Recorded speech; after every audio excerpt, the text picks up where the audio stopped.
Домбыра көнеден қалған асыл мұра, көзіміздің қарашығы, әрі ұлттық кодымыздың айнымас бөлігі. 2018 жылдан бастап ұлттық домбыра күні республикада кең көлемде аталып келеді. Құрманғазы, Тәттімбет, Дәулеткерей, Қазанғап, Сүгір сынды бабаларымыздан мирас болып қалған күй өнерін жандандыруда бұл күннің алар орны ерекше. Аталған мерекеге орай әдебиет және өнер музейі қызметкерлері музей қорындағы танымал тұлғалардың домбыралары жайындағы «Бабамнан қалған мұра сен болмасаң» атты бейнероликтер циклін назарларыңызға ұсынады. Музей қорындағы құнды жәдігерлердің бірі партизан ақын, жазушы, аудармашы Жұмағали Сайынның домбырасы.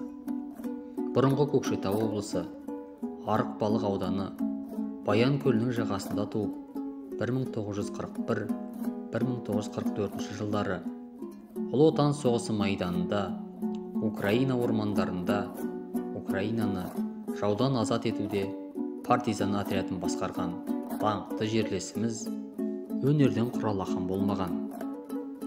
Назарларыңызға ұсынылып отырған домбыраны Жұмағали Сайынның баласы Владимир Сайын 2009 жылы әдебиет және өнер музейінің қорына тапсырған екен. Домбыра қалақ пішіндес. Мойыны әдеттегі домбыралардан қысқалау болып келген 14 пернелі. Шанағы 2 бөліктен тұрады. Домбыра Қарағанды облысының Осакаровка музыкалы аспаптар жасау фабрикасында жасалған. Жылы белгісіз. Сондай-ақ, алдағы уақытта музейдің жаңа экспозициясынан ақынның домбырасын, пианиносын, басқа да жеке заттарын тамашалай аласыздар. Құрметті отандастар, ұлттық домбыра күні құтты болсын.